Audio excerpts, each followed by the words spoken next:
மாணவ செல்வங்களுக்கு இது வணக்கம்.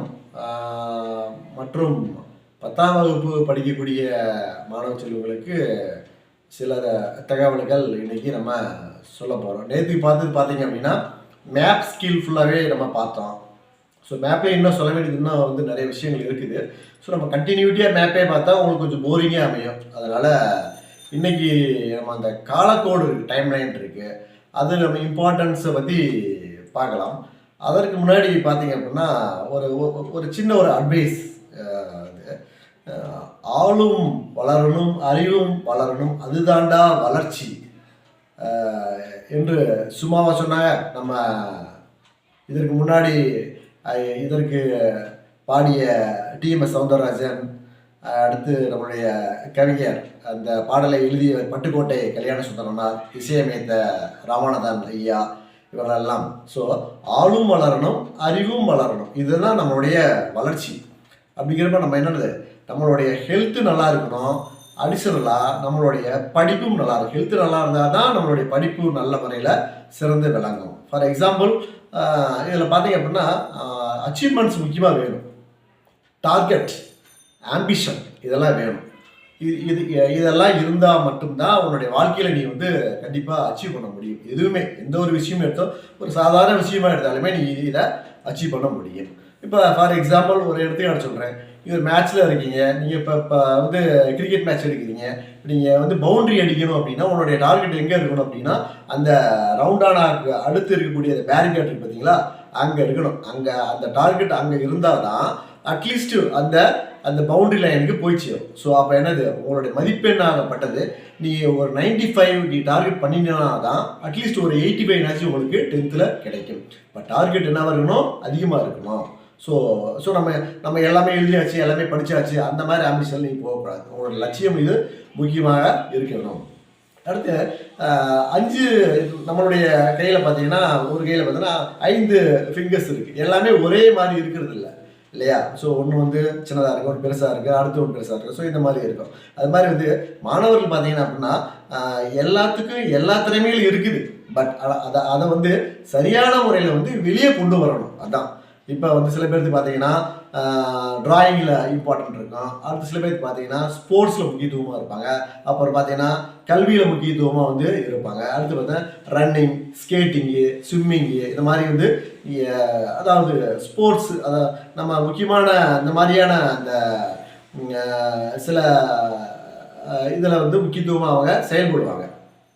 அவ்வாறு செயல்படுறப்ப அவங்கள பெற்றோர்கள் முக்கியமாக என்கரேஜ் பண்ணணும்.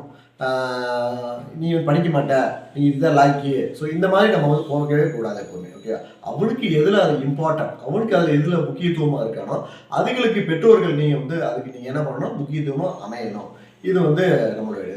அடுத்து பார்த்தீங்கன்னா சில பேர் பார்த்தீங்கன்னா வைங்களே பேசுவாங்க நல்லா, அதாவது மைண்டில் பார்த்தீங்கன்னா நிறையா அவங்கள்ட்ட நிறையா இருக்கும், நிறைய குட்டி கிடைக்கும். ஆனால் அது ப்ரெசன்டேஷன் எடுத்து சொல்ல மாட்டாங்க, எடுத்து சொல்ல பயப்படுவாங்க. ஒரு ஸ்டேஜில் மைக் பிடிச்சி பேசுறதுக்கு இது மாதிரியான கொஞ்சம் பயமாக இருக்கும். அது ஒரு ஸ்டேஜ் ஃபியர்னஸ் இருக்கும். ஸோ இதுக்கெல்லாம் நீங்கள் எதுவுமே கவலைப்பட தேவையில்லை. ஒரு 2 ஸ்டேஜில் ஏறி பேசிட்டாவே உங்களுடைய ஸ்பீச் அது ஆட்டோமேட்டிக் தானாகவே அது வந்துடும். அது நீங்கள் இப்போ நீ ஒன்றும் இல்லை, நீ முன்னாடி இருக்கல எல்லாம் ஒன் ஆஃப் த ஸ்டோன், அதெல்லாம் ஒரு கல்லுன்னு நினச்சிக்கோங்க, அவ்வளோதான். ஆட்டோமேட்டிக்காக பேச வந்துடும் உங்களுக்கு. ஒரு 4 ஸ்டேஜில் ஏறி பேசினாவே நீ ஒரு பேச்சாளர். அதுதான்.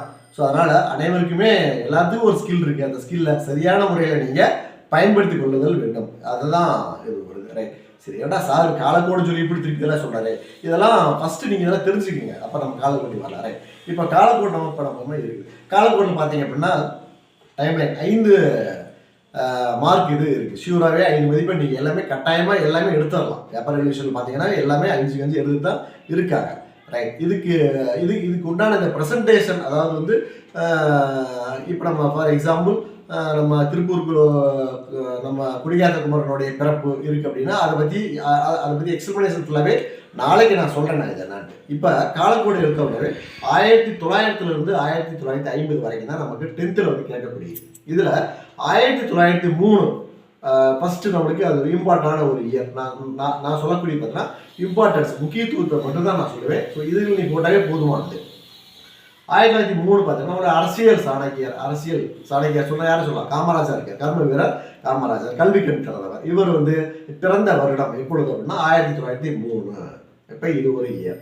அடுத்து 1904 பார்த்தீங்கன்னா யார் அப்படி வருவானா, நம்மளுடைய திருப்பூர் கொடியேற்ற குமரன் 1904 வரக்கூடியவராக இருப்பார். அடுத்து 1905 ஒரு முக்கியமான வருடம், வங்கப்பெருவிடை. வங்காளத்தை வந்து ரெண்டாக வந்து அப்பொழுதுக்கு ஆங்கிலேயர் ஆட்சி செய்தப்போ வங்காளத்தை ரெண்டாக வந்து பிரிக்கிறாங்க. இது ஏன் பிரிச்சாங்க, எதனால பிரிச்சாங்க அப்படின்னு சொல்லி நான் அடுத்த வீடியோவில் உங்களுக்கு சொல்றேன் நான். அடுத்து பார்த்தீங்கன்னா 1906 பார்த்தீங்க அப்படின்னா முஸ்லீம் லீக் தோற்றம், formation of the Muslim League. So Muslim கட்சியை வந்து தோற்றுவிக்கிறாங்க. அடுத்து 1907 எடுத்தீங்க அப்படின்னா சூரத் ஸ்பிரிட், அதாவது சூரத்தை வந்து சூரத் வந்து பிளவு அப்படின்னு சொல்லலாம், சூரத் ஸ்பிரிட் சொல்லலாம்.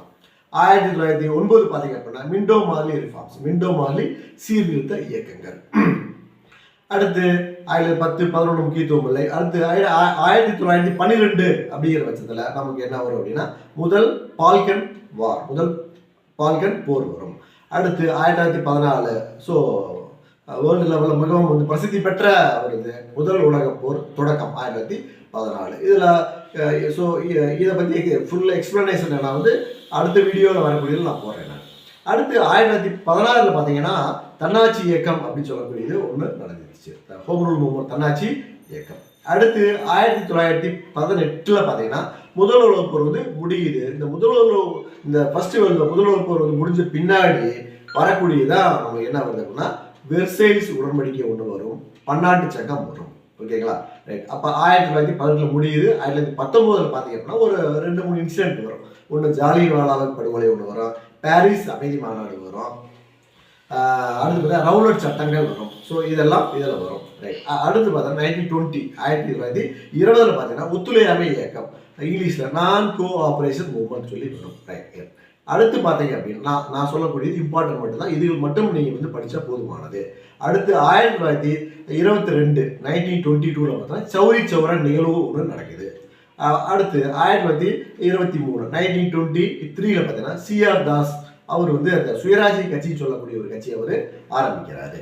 அடுத்து 1925 சிஆர் தாஸோடைய மறைவு, அவர் மறையிறாரு, அந்த கட்சியும் அதோட இல்லாமல் போயிடுது, ரைட். அடுத்து 1927 என்ன வருதுன்னா சைமன் குழுன்னு சொல்லக்கூடிய ஒரு குழுவை ஒன்று அமைக்கிறாங்க. சைமனுடைய தலைமை, அது வந்து இங்கிலாந்துல இருந்து இந்தியாவுக்கு வருவதற்கு சைமன் குழு வந்து அமைக்கிறாங்க. அடுத்து 1928 அப்போ நம்ம இங்கே இந்தியா நாட்டுக்கு அந்த சைமன் குழு வர்றப்ப நம்ம எல்லாமே நம்ம சொல்கிறோம், சைமனே திரும்பிப்போ, கோ பேக் டு சைமன். அப்போ வந்து 1928 சைமன் குழுவை நம்ம என்ன பண்ணுறோம், அவாய்ட் பண்ணுறோம். எதனால் அவாய்ட் பண்ணுறோம்னு சொல்லி நான் அடுத்த வீடியோவில் நான் சொல்கிறேன். நெக்ஸ்ட் 1929 லாகூர் காங்கிரஸ் மாநாடு. இது வந்து ஜவஹர்லாலுடைய நேருடைய தலைமையில் இது வந்து நடக்குது. 1929 இது நடக்குது. இது அடுத்து 1930, 31, 32 ஈஸியாக வந்துடும். முதல் வட்டமேஜை மாநாடு, 2வது வட்டமேஜை மாநாடு, 3வது வட்டமேஜை மாநாடு 30, 31, 32 வந்துடும். இதுகளை இம்பார்ட்டன்ட். 1935 பார்த்தீங்க அப்படின்னா உங்களுக்கு என்ன வரும் அப்படின்னா இந்திய அரசு சட்டம், இந்தியன் கவர்மெண்ட் ஆக்ட், இந்திய அரசு சட்டம் வரும். அடுத்து பார்த்தீங்க அப்படின்னா அதுக்கு அடுத்த பின்னாடி 1939 மிகவும் வந்து ஒரு சிறப்பான ஒரு பிரசித்தி பெற்ற ஒரு வார், ஒரு செகண்ட் வேர்ல்டு வார், அதாவது 2வது உலக போர் வந்து எப்போ ஆரம்பிக்குது அப்படின்னா 1939. ஏறத்தாழ ஒரு 6 வருடங்கள் இது வந்து நடக்குது. 39 45 வரைக்கும் நடக்குது. அந்த 45 தான் நம்ம ஐக்கிய நாடுகள் சபை, ஐநா சபை வந்து ஆரம்பிக்கப்படுகிறது. அது நான் ஐநா சபையை பற்றியும் உங்களுக்கு ஒரு வீடியோ போடுறேன். நான் அது ஃபுல்லாக அது வந்து ஃபுல்லாக எக்ஸ்பிளைன் பண்ணலாம். இது நான் சொல்லக்கூடிய தகவல் எல்லாமே டிஎன்பிஎஸ்சிக்கும் இது வந்து பயன்படும். ஓகேங்களா, 10th மட்டும் இல்லை, டிஎன்பிஎஸ்சிக்கும் பயன்படும். டிஎன்பிஎஸ்சியில் பார்த்தீங்கன்னா 100% குறைஞ்சபட்சம் 60%. இப்போ நான் சொன்ன அந்த இயரில் நடந்த இன்சிடென்ட் என்ன, தகவல்கள் என்ன, இதெல்லாம் வரும். ஸோ இதை பற்றி எக்ஸ்பிளனேஷன் ஃபுல்லாகவே நான் வந்து அடுத்த வீடியோவில் நான் உங்களுக்கு எல்லாமே சொல்கிறேன். ரைட். 39 பார்த்துட்டோம். 40 பார்த்தோன்னா ஆகஸ்ட் நான் கூட சொல்லக்கூடிய ஒரு பிளானிங் ஒன்று வருது. அடுத்து 1941 முக்கியத்துவம் ஒன்று பெரிய லெவலில் இல்லை. 1942 நீங்கள் பார்க்குறீங்க அப்படின்னா குவைட் இந்தியா மூவ்மெண்ட், வெள்ளையனே வெளியேறு இயக்கம். இயக்கம். இதை வந்து இந்தியர்களாகி நம்ம எல்லாமே சேர்ந்து இந்த ஒரு இயக்கத்தை ஆரம்பித்து நம்ம காந்தியடிகளுடைய தலைமையில் இதெல்லாம் நடத்துகிறோம் நம்ம. 1945 2ஆம் உலக போர் முடியுது. அதுக்கு அடுத்த பின்னாடி என்ன வருது நமக்கு, அந்த ஐநா சபை வருது. ஏன் வருது அப்படின்னா, உலகத்தில் இனிமேல் போரே வரக்கூடாது அந்த என்ற ஒரு நோக்கத்தோடு இந்த ஐக்கிய நாடுகள் சபைகள் ஆரம்பிக்கப்பட்டது. ரைட். அடுத்து பார்த்தீங்கன்னா 1947 மவுண்ட் பேட்டனுடைய பிளான் இது.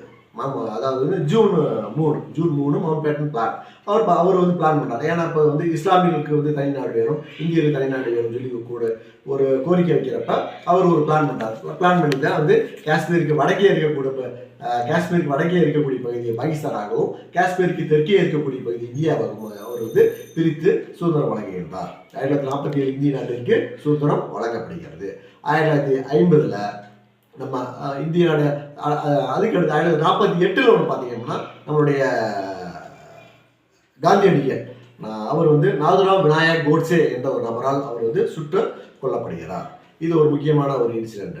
1950 பார்த்தீங்கன்னா இந்திய நாடு குடியரசாக மலர்கிறது. இதுதான் நம்மளுடைய காலப்போக்கில் வரக்கூடிய முக்கியமான நிகழ்வுகள். இதில் வந்து உங்களுக்கு நான் அது உங்களுக்கு வந்து எப்படின்னு சொல்லி நாளைக்கு சார்ட்டில் உங்களுக்கு வந்து போட்டு காமிச்சிடுறேன். நான் எப்படி காலக்கோடு எப்படி போடணும் அப்படின்னு சொல்லி போட்டு காமிச்சிடுறேன். இப்போ வந்து ஒரு பேசிக்கான கான்செப்ட் நீங்கள் இதை வந்து தெரிஞ்சுக்கிட்டீங்க. ஓகேங்களா?